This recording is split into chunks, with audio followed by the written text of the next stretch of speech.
এই যে আমার হাত। তার মানে তার মানে তোরে শুধু পরীক্ষা করছি। তুমি ঠিক আছো? ঠিক আছি। চোখে দেখোস না আমি ঠিক আছি? আমি তোরে চোখে দেখতে পারতাছি। এই যে আমার হাত, এই হাত দিয়ে তোরে আমি থাপড়াইতে পারতাছি। ও আমার ভুল হয়ে গেছে। তোর ভুলের পুষ্টি মারি একদম মাইরা ফেলবো। আমাকে তুমি মাফ করে দাও। বন্ধু, এত বড় একটা দুর্ঘটনা হয়ে গেছে, এই দুর্ঘটনায় তোর হাতও হারাইলি, তুই চোখও হারাইলি।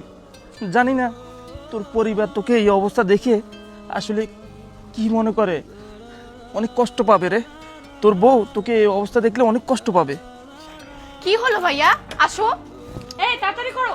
হ্যাঁ, তাহলে তো দিতে দিবা। চলো। আসো।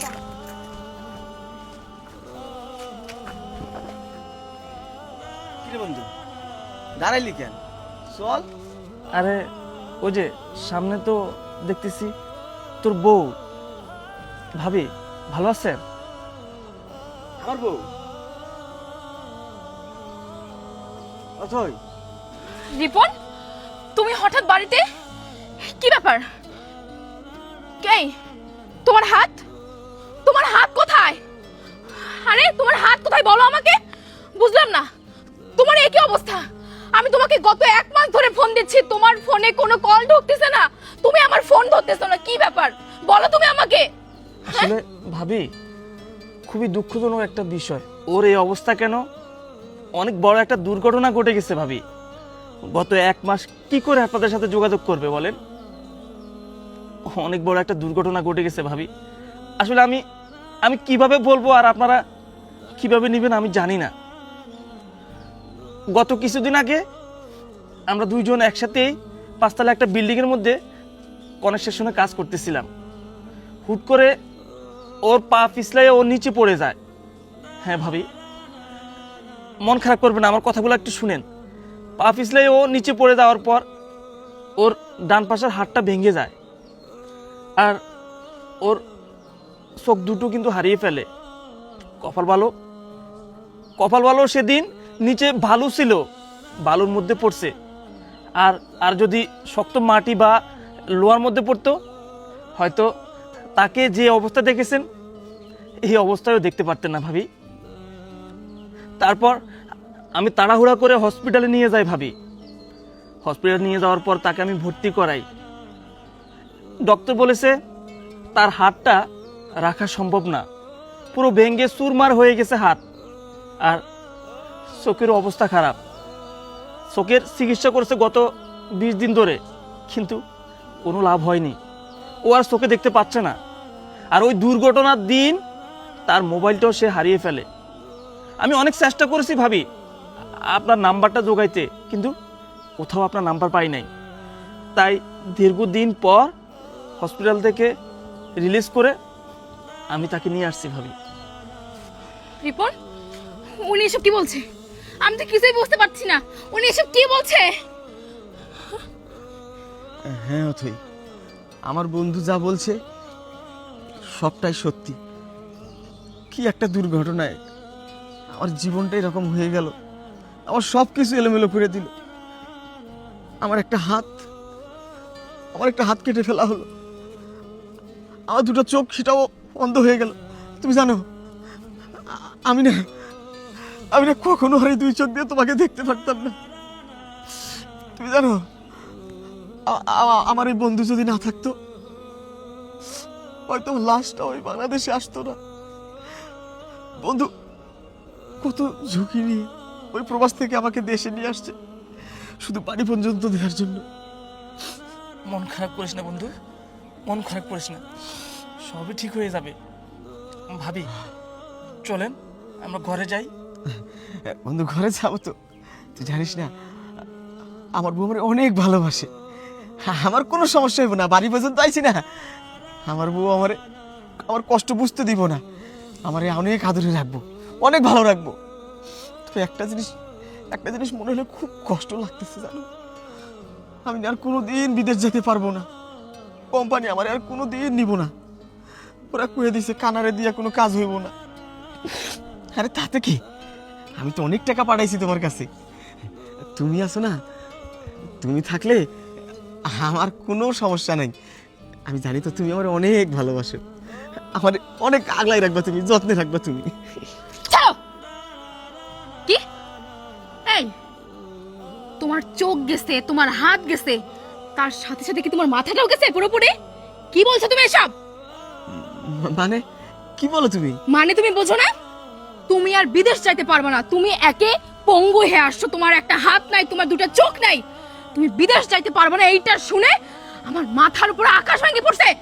কি হায় হায় হায়, আমার এত শখ, এত আহ্লাদ, আমার এত স্বপ্ন, এগুলোর কি হবে এখন? আমি এখন এগুলো কিভাবে পূরণ করব? আমার খুব ইচ্ছে আমি এই বাড়ি 5 তলা করব, আমার একটা বাড়ি হবে, আমার গাড়ি হবে, আমার ব্যাংক ব্যালেন্স, আমার ব্যাংকে কোটি কোটি টাকা থাকবে। আর তুমি তুমি এসব কি বলছো? হ্যাঁ, আমি কি তোমাকে এখন আমার ঘাড়ে বোঝা হিসেবে চাপাবো? কখনোই না, কখনোই না। ভাইয়া ভাইয়া, এইসব কি বলছে? ও নাকি আর বিদেশ যেতে পারবে না, ও নাকি আর বিদেশ যাইতে পারবে না। এখন আমি কি করব তোমরা আমাকে বলো। হ্যাঁ, কে ওর হাত নেই, ও চোখে দেখতে পারে না, এসব আমাকে কেন বলছে? না না ভাইয়া, আমি এটা সহ্য করতে পারতেছি না। ও কেন বললো ও আর বিদেশ যেতে পারবে না? আমি এখন কি করব? ভাবি আপনি চুপ করেন, আপনি চুপ একটু করেন, শান্ত একটা হন। কথা বলবেন না আপনি। একটা কথা বোঝার চেষ্টা করেন, শুনেন, ও তো আপনার হাজবেন্ড, ও আপনার হাজবেন্ড না বলেন? আর বিদেশ কিভাবে রাখবে ওর কোম্পানি বলেন? ওর একটা হাত নেই, সে চোখে দেখতে পায় না। এই অবস্থা কি প্রবাস মাটিতে কেউ কাউকে রাখে? তাই ওকে একবারের জন্য দেশে পাঠাইছে। আর ও তো বললোই গত 7 বছর ধরে টাকা ইনকাম করছে, আপনার অ্যাকাউন্টে দিচ্ছে, আর সেগুলো দিয়ে তো ও চলতে পারবে। আর ছোটোখাটো একটা ব্যবসা বাণিজ্য করবে একটা লোক রেখে, তাহলে তো হয়ে যাবে। এত টেনশন করার কি আছে ভাবি? আপনি চুপ থাকেন। গত 7 বছরে যা দিছে সংসারে তা খরচ হয়নি? যা খরচ হয়েছে আমি ওকে সব হিসাব দিয়েছি। আর কি? হ্যাঁ, আর কি? ওই টাকাগুলো কি এখন আর আছে? সব তো শেষ। আর শোনো, আমি তোমাকে সাফ সাফ বলে দিচ্ছি, আমি না তোমার তোমার দায়িত্ব নিতে পারবো না। তুমি আমার স্বামী ছিলে, যখন তুমি ভালো ছিলে তখন আমি তোমাকে ভালোবেসেছি। যখন তুমি আমাকে ইনকাম করে দিয়েছো আমি তোমাকে অনেক ভালোবেসেছি, তোমার সেবা যত্ন করেছি, তোমার সঙ্গে ভালো ব্যবহার করেছি। কিন্তু আজকের পর থেকে তুমি যখন এই কথা বললে তুমি আর বিদেশ যেতে পারবে না, আমার না এই কথাটা শোনার পর থেকে তোমার প্রতি রুচি আর টানতেছে না। কারণ তুমি এখন পঙ্গু, তুমি চোখে দেখতে পারো না। তুমি আমাকে কিভাবে চালাবা? চুপ করো। তুমি আমাকে এখন কিভাবে চালাবা? আমার আমার ভরণ পোষণ কিভাবে দিবা তুমি? তোমার কাছে থেকে আমার কি লাভ বলো? না না আমার কথাটা শোনো। না না না, আমি আর কোনো কিছু শুনতে চাই না। ভাইয়া ভাইয়া, এসব কি বলছে? হ্যাঁ, অত তো ঠিকই বলেছে, কি কথা শুনবে? ভাইজান, ও না হয় ছোট মানুষ বোঝে না, আপনিও কি বোঝেন? আপনিও কি বুঝেন না ভাইজান? ভাইজান, এই 7 বছরে আমি প্রত্যেক মাসে কত টাকা পাঠাইছি এটা তো আপনি ভালো জানেন।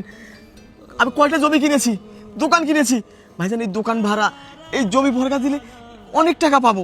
আমাদের সংসার তো আমরা তো 2 জন, অনেক ভালোভাবেই তো চলবে ভাইজান। আমি তো ইচ্ছা করে আমার হাত আর চোখ হারাইনি ভাইজান। আমার যদি চোখ আর হাত ভালো থাকতো আমি তো আরো টাকা ইনকাম করে দিতাম ভাইজান। প্লিজ আপনি ওকে একটু বুঝেন না, আমি আমি আমি ওকে খুব ভালোবাসি ভাইজান। ছাড়ো তুমি আমাকে। অতই আমি তোমারে খুব ভালোবাসি, তুমি এরকম করো না, তুমি এরকম করো না, তুমি তুমি তুমি তুমি এরকম করো না, তুমি আমাকে আরে ছাড়ো তুমি আমাকে। ছাড়ো। কি করলেন এটা আপনি? আপনি কি মানুষ? আপনি কি করলেন? আপনি দালালি কম করেন। আপনি ওকে যেখান থেকে নিয়ে আসছেন সেখানে নিয়ে যান। ওর মতো পঙ্গুর ন্যাংরাকে নিয়ে আমার আর কোনো কাজ নেই। যে আর আমাকে চালাতে পারবে না, যে আমাকে টাকা দিতে পারবে না, ওকে নিয়ে আমার আর কি কাজ? ওকে দিয়ে আমি কি করব? হ্যাঁ, তাকদুম তাকদুম খেলবো? কখনোই না। রিপন, তুমি এখান থেকে চলে যাও। আমি বলছি আপনি ওকে এখান থেকে নিয়ে যান। আর কি বললেন আপনি? 7 বছরে আমাকে কয় টাকা দিছে? এই 7 বছরে ও আমাকে একটা টাকাও দেয়নি। যান এখান থেকে। অতই তুমি কি বলছো? এই 7 বছরে আমি তোমাকে এত টাকা দিছি, এত পরিমাণে টাকা দিছি। তুমি না বাসায় মিলাদ দিয়ে সবাইরে খাওয়াইছো, বলছো বিদেশে কত মানুষ যায়, এত ভালো চাকরি কেউ পায় না। এত কথা শোনার সময় আছে আমাদের? আপনাকে জানতে এলা হ্যাঁ, চলো। দাঁড়া বন্ধু, তোর পায়ে ধরে আগে সালাম করি। আরে কি করছিস তুই এগুলা? কি করছি না? তুই যদি আমারে এই প্ল্যানটা না দিতি আমি জীবনে জানতামই না আমি একগুলো কাল সাপের সাথে বসবাস করি। আমি জীবনে জানতাম না আমি কাল নাগিনী আমি কাল নাগিনী নিয়ে ঘর করি। এই যে আমার হাত, এই যে আমার চোখ, আমার কোনোটারে কোনো সমস্যা নাই। এই, তার মানে তার মানে তার মানে তোরে শুধু পরীক্ষা করছি। আমি যখন ভিডিও কলে কথা কইতাম আমার বন্ধু আমার লগে ছিল। তোর চাল চলন দেখা আমার বন্ধু আমারে কইছে, বন্ধু তোর বউডারে আমার সুবিধা মনে হইতাছে না, তোর সম্বন্ধে ভাবিরে আমারে খুব ভালো লাগতেছে না, আমার মনে হইতাছে তুই ঠকতাছস। কারণ আমি একজন ভুক্তভোগী। আমার বন্ধুর লোকে তর্ক করছি, অপমান করছি। ওরে আমি কইছি বউটা বেটা তোর বউ গেছে জন্য আমার বউ যাইবো, আমার বউ অমন না। কিন্তু আমার বন্ধু আমারে কইছে তোর লগে আমার চ্যালেঞ্জ থাকলো, তোর এই বউ তোরে ঠকাইবো, তোর এই বউ তোরে ঠকাইবো। তাই বন্ধু সহকারে প্ল্যান করলাম, বন্ধু সহকারে প্ল্যান কইরা দেশে আইছি। তুই আমারে যা দেখাইলি এই 7 বছরে, এই 7 বছরে তোরে আমি যে কত টাকা দিছি ওই আল্লাহ ছাড়া আর কেউ জানে না। তুমি ঠিক আছো? ঠিক আছি, চোখে দেখোস না আমি ঠিক আছি? আমি তোরে চোখে দেখতে পারতাছি। এই যে আমার হাত, এই হাত দিয়ে তোরে আমি থাপড়াইতে পারতাছি। শোনো, আমিও না তোমাকে পরীক্ষা করার জন্য এসব বলেছি। মিথ্যাবাদী, মিথ্যা কথা কম বলবি। তুই জানিস, তুই জানিস একজন প্রবাসী ওই প্রবাস মাটিতে কত কষ্ট করে? হ্যাঁ, তাদের এই রক্ত ঘাম হয়ে পিছন দিয়ে হুন্দের ভিতর দিয়ে পড়ে। কই যাস? এদিকে আয়। যাস কই? একটাও নড়বি না। যদি এই জায়গা থেকে একটাও নড়স একদম মাইরে ফেলবো।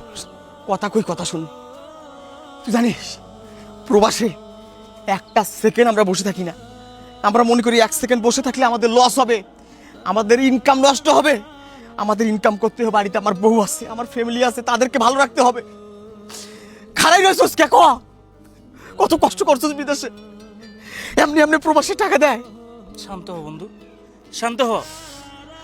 আমি যখন আমার ফ্যামিলি, আমার বউ, আমার বাচ্চা হারাইছি, আমি তখনই বুঝতে পারছি যে আমাদের মতো প্রবাসীদের কোনো ভালো দিন আসবে না, কোনো ভালো দিন নেই। আমরা আমরা প্রবাস মাটিতে এত এত পরিশ্রম করি আমার বউ, আমাদের বাচ্চা, আমাদের ফ্যামিলি ভালো থাকবে বলে। কিন্তু দেখ দেখ বন্ধু, আমার মা, আমার বাবাকেও আমার বউ বের করে দিছে। তারপর আমাকে সাইরা অন্য একটা পরপুরুষ নিয়ে ভাইগা গেছে। তোর তো কপাল, তোর তো কপাল, তোর বউ ভাইগা যায় নাই, আছে। কিন্তু যে আশা আছে এটা মেনে নেওয়ার মতো না বন্ধু। বন্ধুরে, ভাই গই ঠিকই যাইতো যদি ওই জানতো সত্যি সত্যি আমার হাত নাই, আমার চোখ নাই। বন্ধু, আমার সংসারে কে আছে? আমার না একটা বাবা আছে, না একটা মা আছে, না কোনো ভাই বোন আছে। আমি যা 2 হাত ভরে ইনকাম করব ওর নিয়েই তো ভালো থাকবো। এই যে আর একটা ভাই, এই দেখ শরীরটা দেখছস? হ্যাঁ, শরীরটা দেখছস? তুই খাইয়া খাইয়া কি বানাইছে বুড়িটা। এই কোনো কাজ করে না, আমার টাকায় চলে। এই যে ড্রামা কুইন, এইটার পা থেকে মাথা পর্যন্ত আমার টাকায় চলে। আরে ও না হয় ভুল করলো, আপনি তো বড় ভাই, আপনি তো বড় ভাবি, কই আপনারা তো একবার বুঝাইতে পারতেন, বুঝান নাই। আমি ভালোই ভালোই কইতাছি, এই 7 বছরের হিসাব আমারে দিবি, আমার টাকা পয়সা যা আছে আমারে বুঝাই দিবি, তারপর বাড়ি থেকে বাড়াবি। তোরে নিয়ে সংসার করবো না। ও আমার ভুল হয়ে গেছে, ও তোর ভুলের গুষ্টি মারিয়া একদম মারিয়া ফেলবো। আমাকে তুমি মাফ করে দাও। তোর মতো কালনাগিনীকে মাফ করলে হাজার হাজার প্রবাসী যারা প্রবাসে আছে ওরা ওখান থেকে জুতা খুলে আমার মারবো। আমি আমার ওই প্রবাসী ভাইদের মনে কষ্ট দিতে চাই না।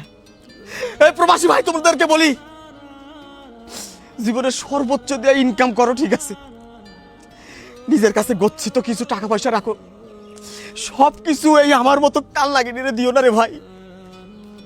সারা জীবন প্রবাসী কষ্ট করবা, রক্ত পানি করবা, দেশে আইয়া বাকি জীবন ভালো থাকবা, পারবা না রে ভাই, পারবা না। হয় এইরকম কালনাগিনীর ছলনা পাইয়া তোমাদের স্টক করবা, হার্ট অ্যাটাক করে মরবা, নয়তো সব কিছু হারাইয়া রাস্তায় রাস্তায় ভিক্ষা করবা, ভ্যান চালাইবা, অটো চালাইবা। তুমি আমাকে মাফ করে দাও। ওঠ ওঠ শোন, আমার জীবনটা তো শেষ। যদি বাঁচতে চাস আমার টাকা পয়সা কি আছে সব হিসাব করে দে, নাহলে সত্যি সত্যি আমি তোরে খুন করে ফেলবো। আর তখন আমি মামলা দিব, জালিয়াতির মামলা দেব। যা, আমি আর তোর লগে থাকবো না। আমার সব কিছু হিসাব করে দে, আমি তোরা তালাক দিয়ে দিব। যা, আমার হিসাব করে টাকা পয়সা নিয়ে আয়। বন্ধু রে, তুই আমারে বাঁচাইছিস বন্ধু, তুই আমারে বাঁচাইছিস। মন খারাপ করিস না ভাই, আসলে এটাই ভালো হয়েছে তুই আসল মানুষের চরিত্র জানতে পারছিস। তারা সারা জীবন তোকে ঠকাই। দেখ আজকে আমি তোকে অন্ধ বানিয়ে, তোর একটা হাত নাই, তোকে পঙ্গু বানিয়ে আমি বাড়িতে নিয়ে আসছি। আর তোর ফ্যামিলি, তোর বউ, তোর সম্বন্ধীর বউ, তারা এই অবস্থা দেখে কি করলো। যাই হোক বন্ধু, মন খারাপ করিস না, তুই থাক, ভবিষ্যতে পারলে বুঝাইয়া থাক, আর না পারলে কি করবি কর। আমি আসি ভাই, অনেকদিন পরে প্রবাস থেকে আসলাম, বাবা মার সাথে দেখা করতে খুব মনটা টানতেছে।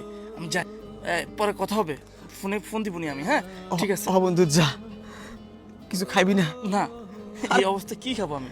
আচ্ছা থাক তাইলে। এইটাও কথা, কি খাওয়াবো তোরে আমি? কি রে, কই গেলে হিসাব বাইর করছস?